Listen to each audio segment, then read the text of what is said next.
Welcome to this explainer.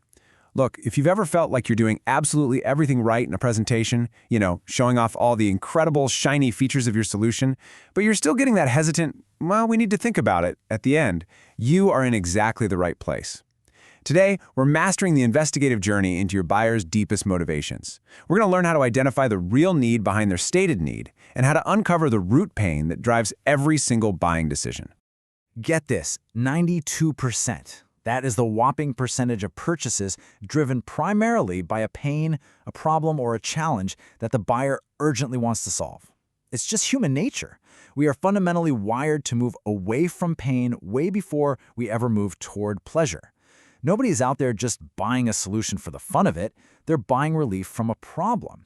And because of that psychological hardwiring, a clearly identified pain point is literally 3 times more persuasive than a beautifully presented benefit. You could have the fastest, most innovative product on the entire market, but if you haven't linked it to a specific, throbbing pain the customer is actively experiencing, you're working 3 times as hard for a fraction of the results. But here's the harsh reality, and it stings a bit. A staggering 67% of lost deals happen simply because the rep never surfaced the real underlying problem. They heard a surface-level symptom, pitched a feature, and completely missed the root cause. Ultimately, the customer walked away because they just didn't feel understood. So here is exactly how we'll stop losing those deals. We're going to cover why pain drives decisions, the customer needs iceberg, 4 types of customer pain, the pain funnel and ladder, and the PR framework. Let's get right to it. Section 1. Why pain drives decisions. Top producers completely understand the anatomy of a pain point. The tricky part is that customers rarely hand you their true pain on a silver platter right away, right? Instead, they give you a symptom. Let's say a prospect tells you, our team is always behind on follow-up. Well, that's just step 1, the symptom. If you dig a little deeper, you hit step 2, the problem. They actually have no automated system to manage their pipeline. Then comes step 3, the impact. They're losing 5 to 8 leads a week, costing them roughly 10 grand a month. But we don't stop there. Step 4 is the root pain, the real emotional or strategic driver.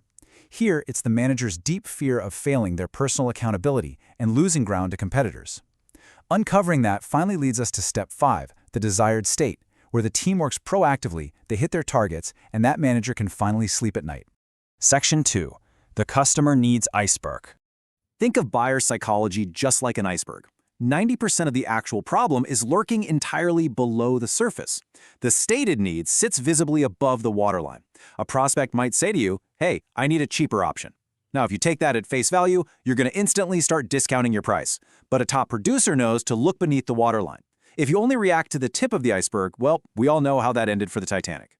Often, the real hidden need is something like, I need to justify this cost internally and feel confident about the ROI. If you solve that real need by helping them build a solid business case, the price objection simply melts away. Section 3. 4 types of customer pain. To successfully drill beneath that waterline, we've got to categorize these hidden problems. First up is financial pain. This is simply when something costs way too much or earns too little. You want to actively listen for buzzwords like budget, ROI, and waste.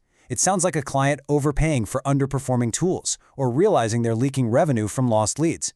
When you spot financial pain, you know your ultimate solution has to speak the language of hard numbers and recovered costs. Next, we have operational pain. This hits when a process is just broken or highly inefficient. You'll hear words like slow, manual, clunky, or unreliable. Think about manual work totally eating up valuable team time, or constant errors because they lack automation. If operational pain is the main driver, your focus absolutely needs to be on time saved, streamlined workflows, and reliable efficiency. Then there's strategic pain. This happens when their overarching business goals suddenly feel entirely out of reach. It blocks the company from scaling, causes them to fall behind much faster competitors, or leaves them flying blind without the data they need to make good decisions. You'll hear strategic pain surface in words like growth, scale, competition, and direction. And finally, the absolute deepest layer, emotional pain. This is the ultimate human cost. We're talking about the stress, the uncertainty, the sheer fear of making the wrong decision.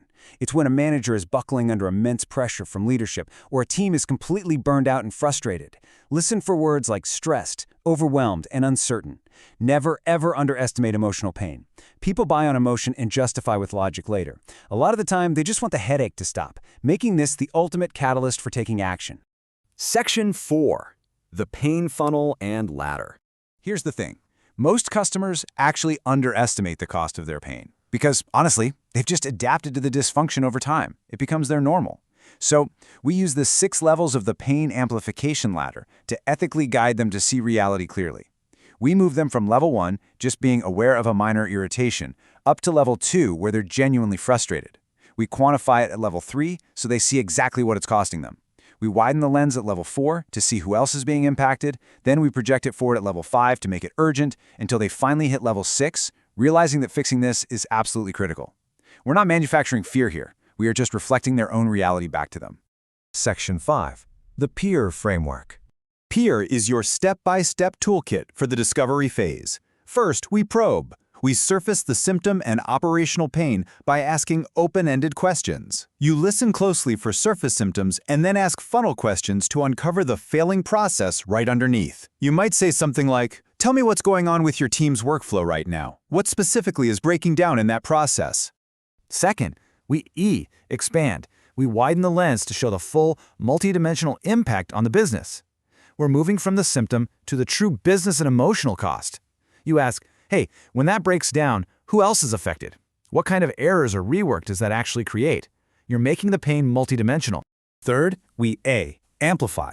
This is incredibly powerful. Here, we project the ultimate cost of inaction into the future to build massive urgency. You ask, what happens if this goes unresolved for another 12 months? What is the real cost of doing nothing for another year? The human brain responds so strongly to projected future pain. And finally, we resolve. We bridge right back to our solution by reflecting their confirmed pain back to them, using their exact vocabulary. This seamlessly maps our specific solution directly to their specific problem. Your absolute best friend for this is the bridge formula. It smoothly transitions the conversation from deep discovery right into a tailored presentation. You literally just say, based on what you shared about your team losing 5 to 8 leads every single week, that is exactly the problem this was built to eliminate. When you use their precise words to describe the pain, your presentation never feels like a generic pitch. It feels like the exact answer they've been waiting for all along. As we wrap up our explainer today, I really want you to keep this profound truth from the AIIA sales director top of mind. The customer who articulates their own pain, in their own words, in full detail, that customer has already sold themselves. When you effectively use the peer framework and the pain amplification ladder, your discovery questions literally do all the heavy lifting for you. You don't have to push, you just have to uncover. So, I'm going to leave you with this final essential question to think about. Are your customers actually selling themselves, or are you still out there losing deals by pitching features to an iceberg? It is time to dig beneath the surface, identify the true pain, and become the strategic problem solver your buyers are desperately looking for. Thanks so much for joining me in this explainer, and I absolutely can't wait to see you apply these powerful frameworks in your very next meeting.